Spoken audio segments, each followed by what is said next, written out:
Bonjour à tous et bienvenue dans cette nouvelle vidéo. Cette année, j'ai décidé de vous filmer Linktober car c'était un peu ce qui m'avait donné l'idée de lancer ma chaîne l'année dernière. Donc je ne suis pas la liste officielle mais une liste créée par Sleepios et The Good Vibrations sur Instagram. Je vous mettrai le lien en description. On crée la liste Tarot-Tober et comme son nom l'indique, c'est une liste où chaque jour on va dessiner une carte de tarot. Selon comment je m'en sors, je pense faire une vidéo environ toutes les 5 cartes. Après, ça dépend de mon planning, je pense. Toutes les interprétations, je me suis basée sur le livret qui était fourni avec mon tarot, qui est celui de Mucha, l'application Labyrinthos, mon livre des arts divinatoires, mais comme il est assez vieux, les interprétations ont pas mal changé depuis. Et enfin, un site internet qui s'appelle Tarot Meaning, si je m'en souviens bien. Et je vous mettrai aussi le lien dans la description si ça vous intéresse. On commence donc par le fou qui représente l'optimisme, les nouvelles opportunités, l'innocence, mais qui peut aussi avoir une connotation négative dans le fait d'avoir trop confiance en soi et de ne pas se méfier de ce qu'il peut arriver. D'ailleurs, le chien, comme vous pouvez le voir en bas à gauche, est un symbole de ce qui peut entraver son chemin et le personnage n'y fait pas attention.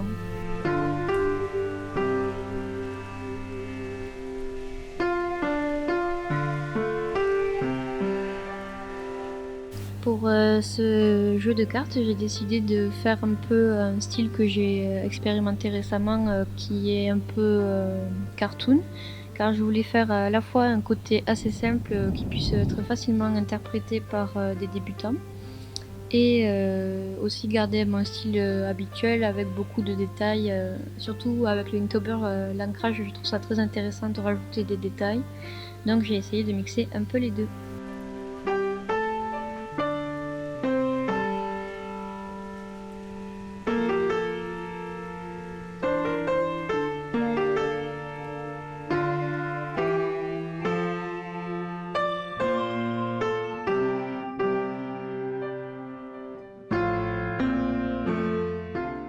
Donc voilà la carte finie.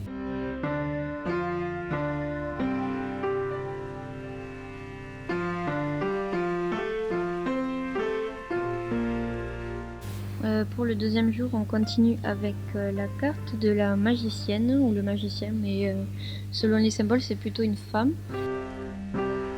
La particularité de cette carte, c'est qu'elle réunit tous les éléments, non seulement ceux du tarot, donc l'épée, le disque, la coupe et le bâton, mais aussi les 4 éléments naturels. Ah oui, il y a aussi le signe de l'infini, je pense, qui est relié avec la nature, mais je n'ai pas spécialement trouvé d'interprétation sur ce symbole-là.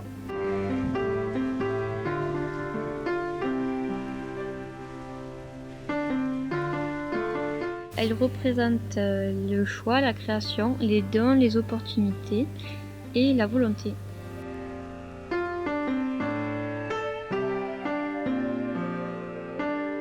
Je trouve que c'est une carte assez intéressante et c'est aussi théoriquement celle qui marque le numéro 1 des arcanes majeurs puisque le fou c'est le numéro 0.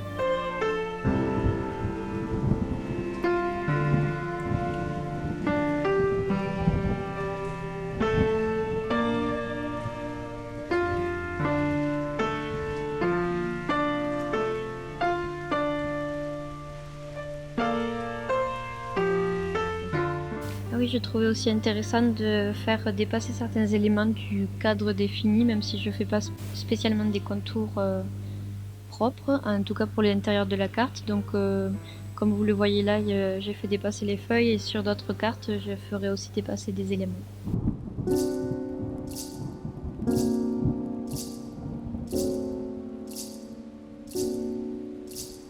Et voici la carte terminée.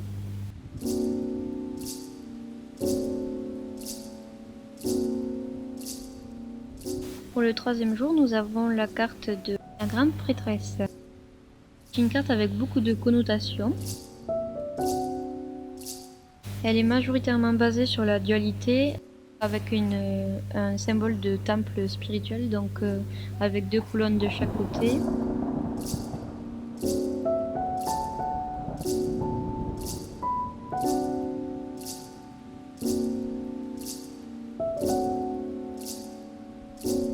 Il y a beaucoup de symboles qui représentent aussi l'inconscient. Donc là, il y a la lune, et vous verrez plus tard, le fond, c'est une nuit étoilée. Et j'ai mis un peu des yeux aussi. Donc celle-là, par exemple, les colonnes, il y en a une avec la lettre B et l'autre avec la lettre J. Ce sont pour les noms Boaz et Jacqueline, je ne sais pas comment ça se prononce, mais ça représente la dualité de l'ombre et de la lumière. Le livre qu'elle tient, c'est la Torah. Et cette carte est basée sur la dualité en général, donc par exemple le début et la fin, le passé et le futur. Elle représente la sagesse, l'illumination, l'intuition, l'inconscient et la voix intérieure.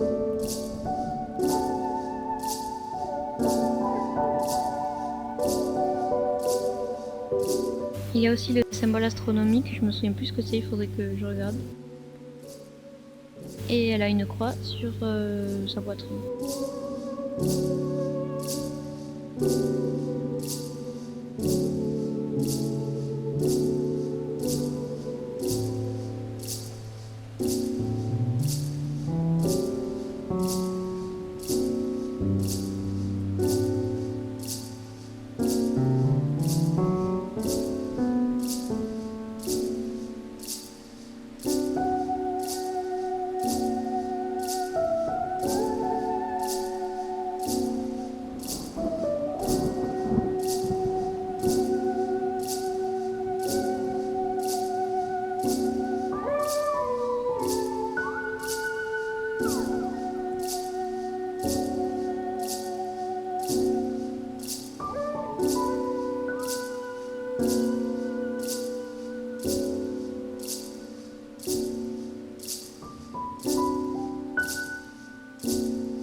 Et la carte terminée.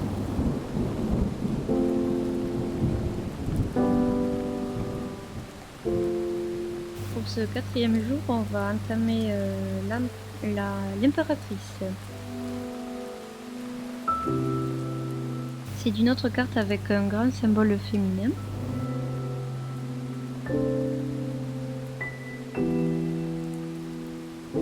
Donc elle est le symbole de fertilité, d'où les grenades qui seront sur son bas, que j'ai décidé de représenter en pantalon, car pour moi c'est aussi un grand symbole de l'indépendance de la femme, et je voulais un peu contraster ça avec les symboles de la carte, justement, qui sont quand même reliés beaucoup au rôle de mère, etc.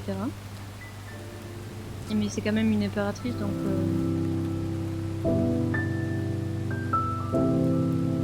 elle est entourée par la nature abondante. Comme je viens de le dire, elle représente la mère, la créativité, la prospérité, la sexualité féminine. Donc pour le symbole féminin, je l'ai mis sur son trône un peu.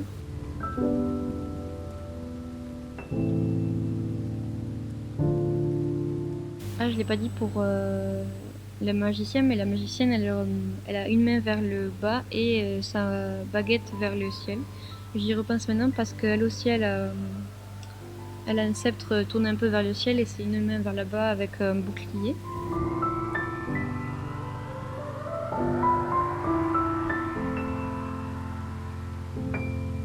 Donc là, on retrouve aussi les épis de blé qui sont un peu un symbole de fertilité des sols, etc.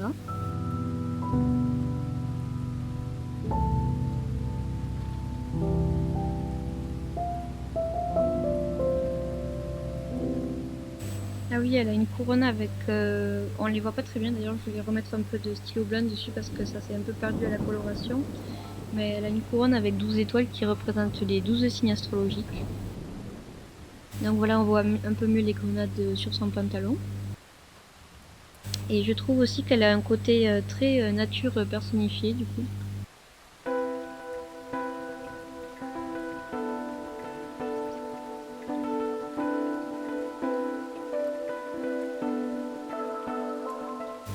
Ah oui, on le voit pas très bien, je lui ai fait un ventre de femme enceinte, elle est souvent représentée comme ça.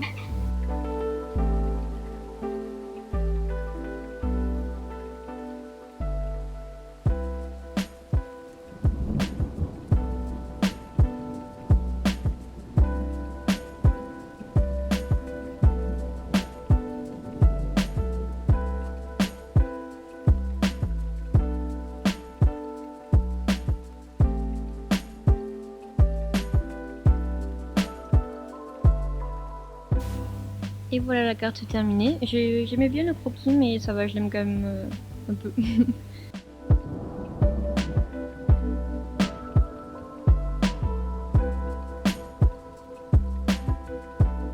Et enfin pour ce dernier dessin de la vidéo, on va faire les amoureux, donc on saute 2 cartes et on passe directement au numéro 6.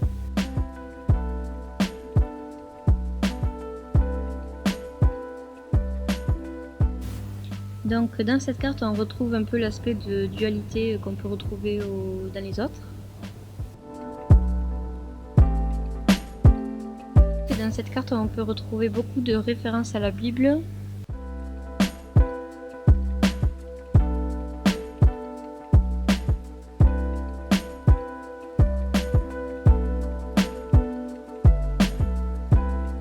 Donc ce sont clairement une référence à Adam et Ève, avec qui ont le choix de prendre la pomme pour en gros se faire virer du jardin ou y rester.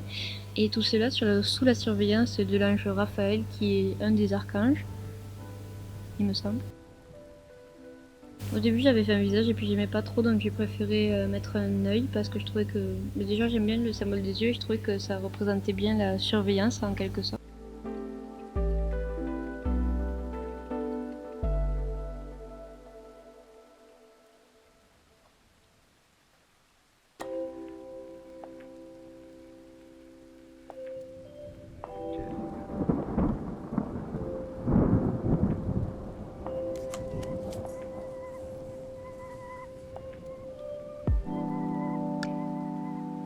Donc les amoureux sont censés...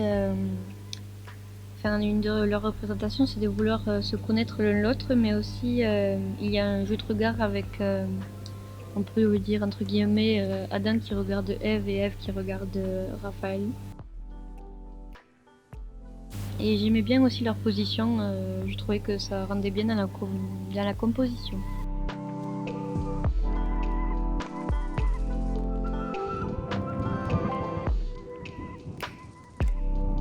Donc on retrouve encore cette carte un peu encadrée par 2 éléments. Donc à droite on a un peu l'arbre défendu avec le serpent et la pomme, qui, vous l'aurez remarqué, a un peu une forme de cœur. Et ensuite à gauche, à droite et à gauche, j'ai inversé. Mais donc à droite on a un arbre un peu mort, qui a normalement 12 branches pour resymboliser les 12 signes astrologiques, et qui est un feu. Donc qui représente l'extérieur du jardin d'Éden. Et dans le fond, on a un volcan qui est un peu un symbole assez puissant, mais bon, j'ai pas envie de me faire flag par YouTube, même si je pense pas que je le serai, donc je vous laisse regarder qu'est-ce que ça voulait dire sur internet.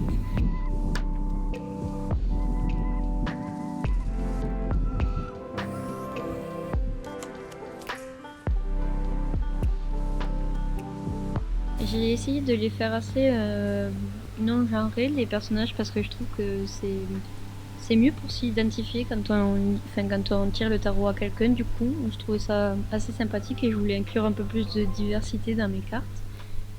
J'ai remarqué ça quand j'étais en train de faire l'impératrice du coup. Et donc voilà la carte terminée.